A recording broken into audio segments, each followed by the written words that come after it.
In small Indian towns, some things never really burn. Wood turns to charcoal, houses turn to blackened ruins, and bodies become ash. But a few things, the old people say, only pretend to burn. Their shape disappears in the fire, but their anger stays behind, looking for a new place to live. Arya never believed any of that.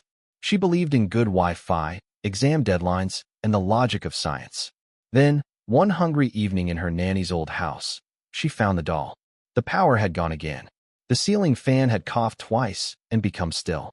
Outside, the narrow lane of the old busty had already drowned in the sort of darkness you only see in places where no one bothers to fix streetlights anymore. Arya's younger brother Vahan was playing some stupid game on his phone, lying flat on the cool cement floor, whining about the heat every 3 minutes. "Dee, this house smells like medicine and ghosts," he had complained, waving a hand in front of his face. "And my data is over. I'm dying." "You're dying because you scroll reels instead of revising," Arya answered, trying to sound older than her 19 years. "Charge your phone when the power comes. Until then, help me clean. Nanny's trunk hasn't been opened in ages." The trunk waited in the corner of the room like a small, squat animal, metal body rusted, paint peeling, 3 different locks hanging from the front. Nanny had been taken to the city hospital 2 days ago.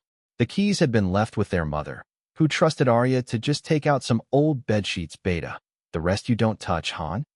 But boredom was a dangerous thing, and curiosity even more. Vahan dragged himself off the floor with a groan and came to stand beside her. "What if there's gold coins inside?" he said, eyes lighting up. "Or at least some old love letters. We could blackmail Nanny." "Idiot," Arya muttered, but her own fingers trembled a little as she turned the first key. The locks clicked open more easily than they should have, as if they had been waiting. A dull, dusty smell pushed out, mixed with something sweet and faintly sour, like forgotten incense. Inside, folded saris lay in careful piles. Between them, old black and white photographs, a tin box of random buttons, a cracked mirror, a wooden comb that still held a few silver hairs. And at the very bottom, wrapped in a once white dupatta that had become the color of old bones, there was the doll. At first Arya thought it was just a lump of cloth. Then she saw the hand. It was small, almost child-sized, made of some kind of baked clay that had cracked in thin, spider-like lines. The fingers were too long. Someone had painted tiny red lines on the nails, like Mindy that had never faded. Arya pushed back the dupatta fully and bit down a gasp. The doll's face was wrong. One eye was a dull glass bead, clouded from age, staring sideways as if it belonged to someone else entirely. The other eye wasn't there. In its place, someone had stitched the lid shut with black thread, thick and clumsy, like a wound closed by a butcher, not a doctor. Dried, rust-colored stains hugged the stitches, running down to the corner of a tiny mouth carved into a permanent, not smile. "What the?" Vahan whispered, unable to finish the sentence. "Why does it look like that?" The doll's hair was real hair, long and matted, tied roughly at the bottom with a red thread. Some strands looked burnt at the tips, as if they'd been held too close to fire once upon a time. Around its neck hung a thin, black thread knotted into a shape Arya didn't recognize. "She's ugly," Vahan said, forcing bravado back into his voice. "Very horror movie vibes. We should totally prank Ma with this, no?" Arya didn't answer. A strange tightness had settled in her chest. The room seemed to have grown heavier, as if the hot air had turned to thick oil that clung to her skin. She told herself it was just dust. "I think we should put it back," she said quietly. "Or," Vahan grinned, "we put it on that chair near the window and make a time-lapse video. Title: I left an old doll alone at night. You won't believe what happened." "Viral for sure. You'll get viral fever," Arya snapped. "Just keep it there. I'm not touching it again." But of course she already had. Her fingers had brushed the doll's cracked cheek when she lifted it from the trunk. The clay had been colder than anything in the room, colder even than the metal trunk itself. Now, where she had touched it, her fingertips stung faintly, like they'd been rubbed with salt. They put the doll on the old wooden chair by the barred window. Outside, somewhere in the lane, a dog started howling without rhythm, like it, too, had nothing better to do. The power came back with a flicker, the fan roared to half-life, and Vahan immediately threw himself back at his phone as if he'd been separated from a lover. The evening passed in the slow, sticky way that evenings in old houses do. Their mother called twice from the hospital, her voice tired but steady. Nanny is sleeping, Beta. Don't roam outside at night. That house, the neighbors gossip. Just lock the main door before 10. Arya promised, rolled her eyes at Vihan, and heated leftover dal on the gas stove. It wasn't until they were halfway through dinner that Arya realized something was off. Did you close the window? She asked, wiping sweat from her forehead. No, Vihan mumbled, mouth full. Why? Because the curtain is moving like there's wind, Arya said, frowning. And the night outside is dead. They both turned. The curtain was indeed moving, swaying in a slow, deliberate way. Not flapping, not rustling. Just breathing. In, out, in, out. The chair behind it showed only as a darker shadow. The shape on the chair looked a little taller than before. Must be the fan, Vihan said, but his voice had lost its usual careless music. The fan swings the other way, Arya replied automatically. She stood up, her legs heavier than they should have been, and walked towards the window. Each step sounded too loudly in her own ears. The curtain continued its silent, slow motion. For God's sake, it's just cloth, she muttered, grabbing an edge and yanking it aside. The window was closed. The curtain's dance stopped at once, falling limp like a dead thing. The chair sat exactly where they had left it. Dust motes lazily turned in the yellow light. The doll was looking straight at her. Arya froze. When they had placed the doll earlier, its glass eye had been turned slightly to the left, almost toward the street. Now, the whole head was angled directly at her. The glass eye met her gaze, clear, unblinking, with the tiny painted pupil centered like the point of a needle. Behind her, she heard Vahan shift on his chair. Didi, he called, half a question, half a joke not yet chosen. It's nothing, she forced out, forcing her lips into a smile that felt like it belonged to a stranger. We probably placed it like this and didn't notice. She adjusted the doll's head back toward the lane deliberately, fingers careful not to touch the face. The clay felt even colder than before, stealing the warmth from her skin. As she turned away, the faintest smell brushed past her nose. Burnt hair. Just a whiff, like a memory someone had forgotten to bury properly. That night, Arya couldn't sleep. The house creaked the way old houses do, wood complaining, walls shifting, lizards clicking somewhere unseen. Vahan had passed out with his earphones in, one arm flung over his face, the faint light from his phone screen painting his cheek a ghostly blue. Arya lay on the thin mattress, eyes fixed not on the dark ceiling but on the rectangle of deeper black that was the window. She was not superstitious. She knew all about pareidolia, how the human brain likes to find faces in random things, a burnt toast, a cracked wall, a half-open cupboard. But knowing something and believing it at 2 in the morning are two different fights. Every few minutes, her gaze would drift to the shape of the chair. She could not see the doll, only the outline. But she could feel the pressure of something staring. It sat in the dark of her mind like a weight. At some point, exhaustion must have dragged her under, because the next thing she knew, someone was whispering her name. Arya. She opened her eyes to a room that looked almost the same. The fan still rotated lazily. The shadows still clung to corners. But the air had changed. It was colder, sharper, full of the metallic tang she associated with the hospital. Arya. The voice came again, soft and high, like a little girl trying not to wake up her parents. It wasn't Vahan. She could still hear his faint snores on the other side of the room. The sound teased the edges of her hearing, not from the door, not from the corridor, but from the direction of the window. Her muscles didn't want to move. Fear is a clever jailer. It convinces you that if you just pretend to be stone, nothing bad can see you. But curiosity is older and more stubborn. She turned her head, just a little. The chair by the window was empty. The curtain hung still. The glass panes reflected only the dark and the faint shapes of the room. On the floor, 2 meters from the chair, something small and pale lay on its side. Hair spread like a question mark. The doll had moved closer. For a long moment, Arya simply stared. Her brain tried to offer reasonable explanations like a nervous waiter with a tray of excuses. Maybe Vahan had moved it as a prank. Maybe she had kicked the chair in her sleep, and the doll had toppled down. Maybe she was still dreaming. All of them felt like thin paper held up against a storm. Vahan, she whispered, voice cracking. Wake up. He didn't move. Vahan, she hissed louder. He jerked, snorted, and pushed his earphones down around his neck. What time is it?" he mumbled, squinting. The glow from his phone screen painted the ceiling again. "Look," Arya said, pointing with a hand that shook more than she wanted it to. "Tell me you did this. Please tell me you're being stupid." He followed her finger reluctantly. His eyes adjusted. He saw the empty chair. He saw the small, pale shape on the floor, closer to Arya's bed than to the window now. The doll's hair lay splayed on the tiles like black weeds. Vahan woke up completely. "I didn't touch it," he said at once. "Swear. On my PUBG account." "Very sacred," Arya muttered, but her voice lacked bite. Silence pooled in the room. The fan hummed. Somewhere far away, a train hooted dully, sounds softened by distance and sleep. Inside the house, the ticking of the old wall clock suddenly sounded too loud.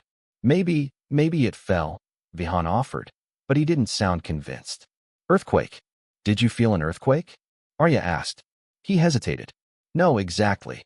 They both sat there, half upright on their respective mattresses, two thin bodies in an ocean of dimness, staring at a toy that refused to behave like one. The doll lay on its side. One cracked clay hand lifted an inch from the floor, as if mid-reach. The stitched shut eye faced the ceiling. The glass one stared at the underside of Arya's bed. "Okay," she said finally, exhaling. "Okay, listen to me. We're tired. This house is making us jumpy. We moved it and forgot. Brains are stupid at night. We'll put it back, and in the morning we'll laugh about this, all right?" "You put it back," Vihan said at once. "I'm not touching that thing." "Coward," Arya muttered automatically, though the word had more envy than insult inside it. She got up, her bare feet cold against the tiles, and walked carefully around the doll, as if it might suddenly lash out. Up close, it looked worse. Tiny grains of dust had stuck to its cheek. The glass eye caught a sliver of phone light and shone faintly, like something wet. She didn't want to touch it with her skin, not again. Grabbing the end of her dupatta, she folded it double, then triple, turned it into a crude glove, and used that fabric to scoop the doll up. The moment it left the floor, a chill shot through the material into her fingers, numb and sharp, as if she'd plunged her hands into ice water. The faint smell of burnt hair crawled up her nose, stronger now, clinging. She fought the irrational urge to drop it. "Stop it," she told herself under her breath. "It's mud and cloth and nothing else." She placed the doll back on the chair and, without meaning to, turned its head away from the beds, angling it toward the window bars. That helped. Not seeing its face helped. She adjusted the curtain so its folds hid most of the shape. When she lay down again, she didn't remember closing her eyes. At some point, the ticking of the clock braided itself into dreams of narrow lanes and laughter that didn't belong to either her or Vihan. A little girl ran always just ahead of her, hair streaming, a black thread bouncing on her thin neck. Morning was almost a disappointment. Sunlight poured in through the window, turning the dusty curtain golden at the edges. A bike's irritating horn blared outside. A seller shouted about fresh vegetables. The world, so loud and normal, had the indecency to continue. "Didi," Vihan said, sitting up and rubbing his eyes. "Tell me we imagined all that." Arya looked at the chair. The curtain covered it, still. The shape beneath was small and still. For a second, she considered refusing to look, to live inside that ignorant, safe bubble. Then she sighed and pulled the curtain aside firmly. The doll sat where she'd left it, its head still angled outward, its hands folded neatly in its lap. In this thin wash of daylight, it looked almost pathetic, cracked, ugly, handmade. The chill in her fingers had faded overnight. Maybe it had all been their exhausted brains after all. "We were jumpy," she declared. "That's it. And you watch too many ghost videos. You watch those murder documentaries," Vahan shot back. "At least my ghosts are fake." They argued about breakfast, about whose turn it was to sweep the floor, about everything that wasn't relevant. But little currents of unease threaded through Arya's movements. Every time she crossed the room, she avoided looking fully at the chair. Around noon, as the sun turned the little courtyard into a white-hot square, someone knocked on the front door. Arya wiped her hands and ran to open it. On the threshold stood their neighbor, Lotta Auntie, her thin face framed by an oil-slicked braid. She carried a steel tiffin in one hand. "I made extra sabzi," she said, smiling warmly. "Your mom must be tired at the hospital. You children eat properly, Han." Arya thanked her, let her in. Lotta Auntie's eyes, sharp despite her kindness, wandered around the room automatically, taking in the disorder, the open trunk in the corner. You opened Didi's old sanduk? She asked casually, using the same word she'd used for Arya's nanny all her life. So many memories locked in there. Just looking for bedsheets, Arya said. A little guilt pricked. There was a doll at the bottom. Very old. Creepy type. Something flickered in Lotta Auntie's eyes, so quickly Arya might have missed it if she hadn't been watching. The smile didn't leave her lips, but it stretched tighter, thinner. Doll? She repeated. How does it look? Clay face, one glass eye, other eye stitched shut. Vihan called from the room, helpfully, as he shoveled sabzi directly from the tiffin into his mouth. Hair like some ghost movie. 10 out of 10 jump scare. Lotta Auntie's hand, the one without the tiffin, tightened on the edge of her dupatta. For a second, all the fan noise, street calls, distant TV sounds from neighbors seemed to recede. The little front room grew smaller, hotter. You took it out? She asked carefully. Arya frowned. It was wrapped in a dupatta. We just placed it on the chair. Why, Auntie? It's just a toy, right? Lotta Auntie stepped nearer, lowering her voice instinctively, even though they were alone. Your nanny never let anyone touch that. She brought it here after something bad happened in the old village. People said plenty of things. That it belonged to a girl who died. That a Baba had done some calm on it for revenge. You know how people talk. And what do you think? Arya asked, half skeptical, half afraid she already knew the answer. I think some things hold on to pain, Lotta Auntie said slowly. Like a cloth holds smell. You can wash it, dry it in the sun, but on humid days, the stink comes back. That doll, Didi used to say, don't ever anger it. Don't throw it, don't burn it, don't mock it. Just keep it where it can see the door. Why not burn it? Vahan asked, coming to the doorway with his plate. Problem solved. Horror movie over. Lotta Auntie's head snapped toward him with surprising speed. Don't talk like that, she scolded. If there is really something tied to it, fire doesn't end it. Fire frees it. Then where will it go? It will need a place. A body. A voice. The words fell into the room with the heavy softness of ash. For a heartbeat, Arya imagined the glass I'm melting, oozing, sliding into some unseen crack in the floor. She shook the image away. It's just old stories, she told herself firmly. Out loud, she said, we'll tell Ma to ask Nanny about it when she's feeling better. For now we won't touch it, okay? Lotta Auntie seemed to relax a fraction. She patted Arya's cheek, told them again to eat properly, and left, her slippers slapping softly down the corridor. For a while after that, the day tried to behave. The heat pressed against the windows. A fly buzzed in lazy loops near the ceiling. Vihan played on his phone, earphones in, lips moving silently with some meme. Arya tried to read, words swimming when her attention drifted. Then, slowly, little fractures appeared. She went to get a glass of water from the kitchen. When she came back, Vahan was asleep on the sofa, phone on his chest. On the floor below, drawn in a clear, childish scrawl with her red pen, was a picture of a girl in a frock holding something round in her arms. The round thing had one big eye and a stitched line across its face. Vihan, she barked, louder than necessary. This isn't funny. He jerked awake. What now? Did you draw this? He stared at the paper, genuinely puzzled. When? I was watching videos. Her skin prickled, as if 1,000 invisible ants had decided to explore it. She crumpled the page and threw it in the dustbin more forcefully than needed. The next time, she couldn't blame paper. She was brushing her hair in front of the cracked mirror from the trunk when she saw it.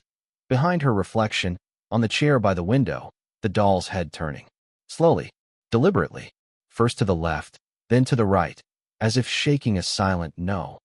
She spun around so fast the room blurred. The doll was still, its glass eye fixed forward, innocent of motion. Her heart pounded high in her throat. By evening, anger had started to bloom under the fear. It was a hot, sour thing.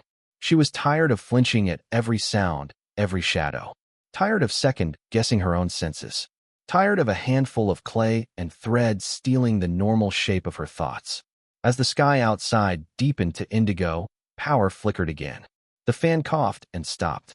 Sweat reappeared on their necks and backs like a curse. In the courtyard, the metal drum where Nanny burned dry leaves and garbage sat half, filled with brittle branches. Arya stood in the doorway, looking at it. Lada Auntie's words echoed. Fire doesn't end it. Fire frees it.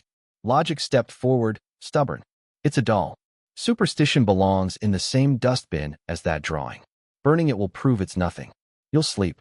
Dee, what are you doing? Vahan called from inside, hearing the scrape of the chair when she dragged it. You're right, Arya said, though her mouth felt dry. Horror movie over. She carried the doll by its clay torso, refusing to use the dupatta this time, refusing to give it that honor. Cold seeped into her skin again, but she gripped harder. Under her fingers, for a second, she thought she felt something like a heartbeat, weak and slow. Imagination, she whispered through clenched teeth. In the courtyard, the air smelled of dust and the faint, lingering sweetness of something Nanny had burnt days ago. Arya dropped the doll into the drum. It landed on the dry leaves with a muffled thud, its limbs askew, hair spilling. She fetched the small tin of kerosene from the corner, hands moving with a weird calm. Her blood roared in her ears like distant traffic. She splashed the liquid over the leaves, over the doll's faded cloth body. The fumes stung her nose. Behind her, at the kitchen door, Vahan hovered. Are you sure? He asked, voice small. Yes, she lied. She struck a match. The tiny flame shivered at the tip, fragile and absolute. For a heartbeat, she saw it reflected in the doll's glass eye, a twin spark. Then she dropped it. The leaves caught at once, hungry. Orange licked up their edges, curled them inward. The kerosene whooshed, sending a rush of heat against Arya's legs. Flames crawled over the doll's dress, climbed its hair, wrapped its clay face in a writhing mask of light. The smell that rose was not just burning cloth and kerosene. It was thicker, meatier. Underneath, sharp and unmistakable, came the stench of burning hair, multiplied 100-fold, as if an entire classroom of girls had thrown their braids into the fire. Arya gagged, hand over her mouth. The flames danced higher, wilder, casting jerking shadows on the courtyard walls. Somewhere within the blaze, the doll's stitched eye began to blacken and blister. The threads tightened, then popped, one by one, with tiny snapping sounds like knuckles cracking. For a second, in the heart of the fire, Arya saw something impossible, not clay, not cloth. A tiny, shriveled face, mouth open in a soundless scream, hair streaming like smoke. Then the flames folded over it, and it was gone. For a heartbeat after that final glimpse, everything stopped. The flames roared, but the world went silent. No car horns from the main road, no dog barks, no neighbor TV noises bleeding through thin walls. The firelight painted Arya and Vahan's faces in orange and black, like masks. The heat licked at their shins, but the night air around them had gone strangely cold, like someone had opened a freezer in the sky. Then, all at once, sound crashed back. A pressure popped in Arya's ears. The metal drum rattled as if something inside had slammed against its sides. Once, furious. A gust of wind rose out of nowhere, spiraling down into the courtyard, making the flames lean hard to one side. Sparks flew up in a brief storm, some landing dangerously close to the old wooden door. Arya stumbled back, dragging Vahan with her. Water, he yelped.